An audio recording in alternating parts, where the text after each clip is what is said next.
Salut à tous, bienvenue dans cette nouvelle vidéo. Alors aujourd'hui on va réagir au nouveau Renault Arcana.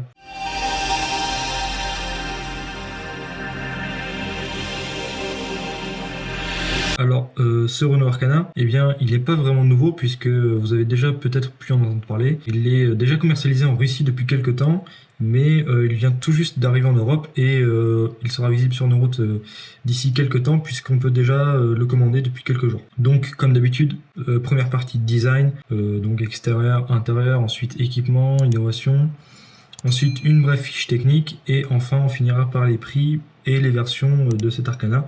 Et on verra d'ailleurs qu'il n'y en a pas tant que ça. Et aussi côté motorisation, pour l'instant c'est pas très fourni.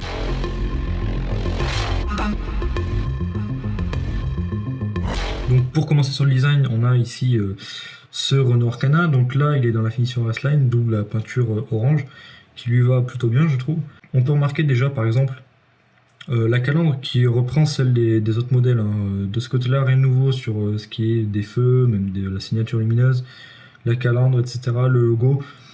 De ce côté-là, rien de particulier, rien de vraiment nouveau. Mais par contre, le plus important, et j'en ai pas encore parlé, c'est que ce Renault Arcana est un SUV coupé, 4 portes. Et c'est en ça qu'il est particulier, puisque Renault est le premier constructeur assez généraliste à proposer un véhicule de ce genre, puisque les seuls qu'on connaissait à peu près, c'était le GLC coupé de chez Mercedes et le BMW X4.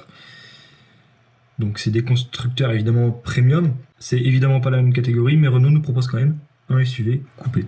Et donc c'est assez rare, voilà. Je crois en dimension, voilà, c'est entre le Kadjar et le Koleos. Pourquoi pas, après je sais pas si c'est forcément adapté au marché européen, puisque si Renault ne l'avait pas lancé dès sa sortie ici en Europe, c'est peut-être qu'il y avait une raison, alors je sais pas. Voilà, donc qui dit SUV dit pas mal d'éléments en plastique noir, donc on a notamment les bas de caisse, l'intérieur des ailes. Le fait que pas mal d'éléments soient peints, c'est peut-être pour donner un côté un petit peu plus premium au véhicule, parce que c'est vrai qu'avec plus d'éléments peints, comme on peut le voir là, ça fait un petit peu moins baroudeur, et donc ça peut éventuellement concurrencer des constructeurs un petit peu plus premium, où ces éléments noirs en plastique sont totalement absents. Ensuite, on a des jantes assez belles, assez grosses. On a sur cette version des rétroviseurs noirs, et également le toit qui est sur cette version noire. Donc je rappelle, on est sur la version Restline. Ça dépend donc des finitions que vous choisissez. Au passage, il y a Zen, Intense et Restline. Restline étant la finition la plus élevée. Donc on va passer à l'arrière. Sur l'arrière, pareil qu'à l'avant, on a ce diffuseur orange peint de la couleur de la caisse. C'est vrai que Renault a essayé de limiter, je pense, les éléments en plastique, même s'il y en a quelques-uns, c'est vrai, puisque c'est un SUV, donc voilà, c'est quand même souhaitable, mais c'est pas totalement démesuré non plus, donc voilà, je pense que de ce côté-là, c'est pas mal, c'est un bon compromis entre les deux. Ensuite, on a des fausses aérations en plastique noir. Bon, voilà, ça, par contre, je trouve ça peut-être un peu dommage. C'est vrai que c'est pas forcément très utile, ça fait un petit peu bas de gamme, je trouve, mais bon, après, voilà. Ensuite, on a deux sorties d'échappement. Alors, je pense que c'est des fausses, je sais pas exactement, mais ça me paraît être des fausses. Enfin, c'est sûr qu'il y en a une des deux qui est fausse, en tout cas. Malgré tout, on est habitué maintenant. C'est vrai que ça donne un petit côté sportif, c'est sympa. Mais on préférait évidemment que ce soit des vraies sorties d'échappement. Donc c'est à l'arrière que justement ce Arcana il se démarque. C'est vrai que c'est un arrière pas courant pour un SUV, c'est comme je le disais tout à l'heure, un arrière qui ressemble plutôt à un X4 ou un GLC coupé, mais je trouve quand même assez réussi cet arrière. On a toujours la signature lumineuse de Renault sur les derniers modèles, donc le bandeau lumineux rouge qui va d'un feu à l'autre en passant par le logo, et on a l'inscription Arcana dessous. Ensuite on peut voir au-dessus de l'aile un creux assez prononcé, ce qui donne l'impression que l'arrière est plus large et élargi en fait. Ça lui donne un côté un petit peu plus imposant malgré des dimensions qui sont pas énormes, on le verra tout à l'heure, mais ça reste un véhicule d'un gabarit assez contenu. Mais justement avec cet effet, Renault élargit visuellement le véhicule, on a l'impression de voir un véhicule imposant, etc. alors que finalement il est pas très beau.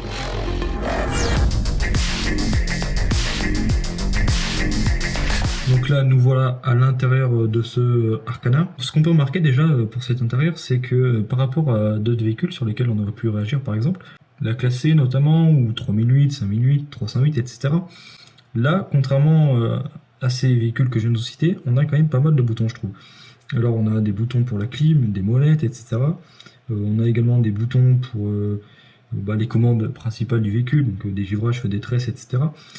Mais on a quand même évidemment un grand écran tactile. Mais voilà, on a quand même plus de boutons que la moyenne des nouveaux véhicules, je trouve.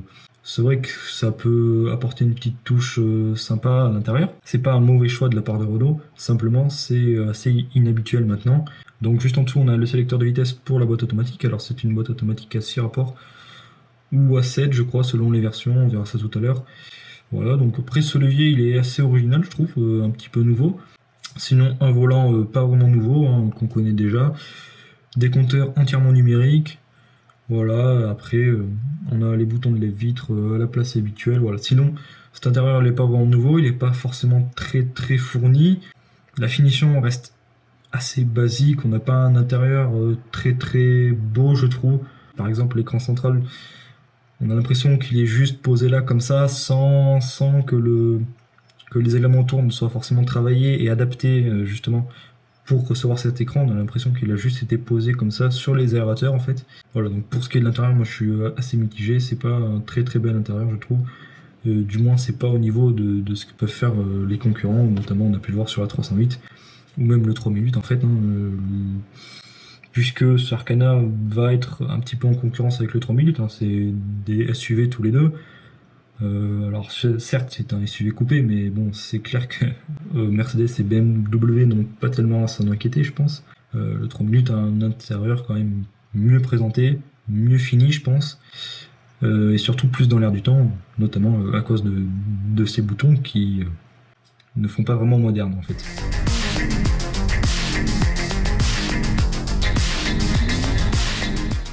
Donc pour ce qui est des équipements, etc., c'est divisé en quelques sous-parties, design, média, navigation, confort, conduite, sécurité.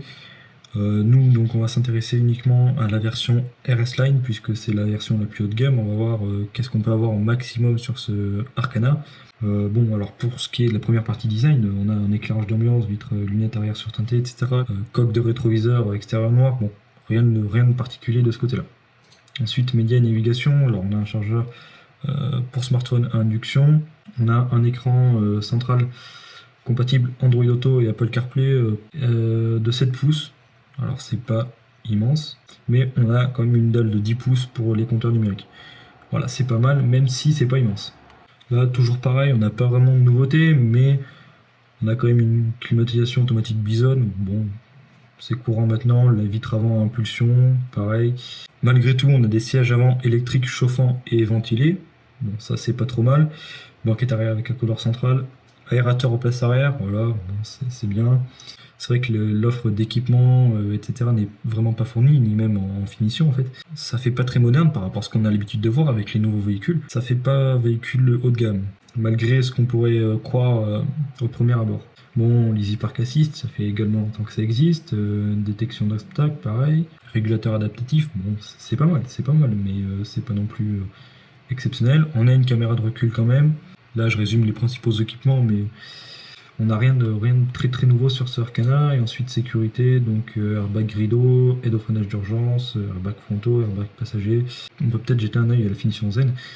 Mais voilà, vous pouvez voir qu'on a quand même pas grand chose. Voilà, l'écran du système multimédia est plus petit. Pas d'accoudoir sur la banquette arrière. Bref, pas grand chose. Vraiment pas grand chose. Ouais, en fait, sur cette version Zen, on n'a rien, si ce n'est l'équipement de base aujourd'hui, le minimum vital en fait, hein, comme le régulateur, voilà, les radars de recul, éventuellement la caméra de recul.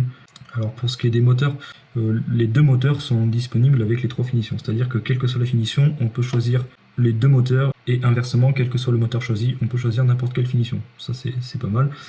Donc par contre on a seulement deux moteurs et trois finitions, donc un E-TEC 145 comme je viens de le dire, et un TCE 140 EDC, donc avec la boîte de vitesse automatique double embrayage. Alors on peut regarder une brève fiche technique peut-être, donc boîte automatique également pour la version E-TEC 145, donc de 145 chevaux, 0 à 110 dont 8, c'est pas très rapide quand même. Peut-être pour la ville c'est un petit peu plus adapté, on nous dit ici qu'on peut effectuer jusqu'à 80% des trajets en électrique, donc ça concerne évidemment les trajets urbains, mais c'est déjà pas mal. Et ensuite en essence, donc on a pareil 140 chevaux, c'est équivalent, en 0 à 100 en 9 secondes 8, c'est un petit peu mieux. finir, on va parler un petit peu des prix assez rapidement. Donc voilà, la version Zen commence à un prix de 29 000 euros et la version Restline commence à un prix de 34 000 euros. Donc moi je trouve ça vraiment assez cher compte tenu des équipements qui sont clairement pas à la hauteur. Peut-être un peu moins vrai pour la version Restline puisqu'on a quand même un petit peu plus d'équipement, 34 000 euros. Bon voilà, on a un véhicule d'un gabarit correct. Voilà, donc cette vidéo se termine, j'espère qu'elle vous a plu. Si c'est le cas, n'hésitez pas à mettre un pouce bleu, à mettre un commentaire pour pourquoi pas nous proposer une voiture sur laquelle vous voudrez qu'on réagisse. Aussi très important, n'hésitez pas à vous abonner à la chaîne. Et puis nous, on vous dit à la prochaine vidéo.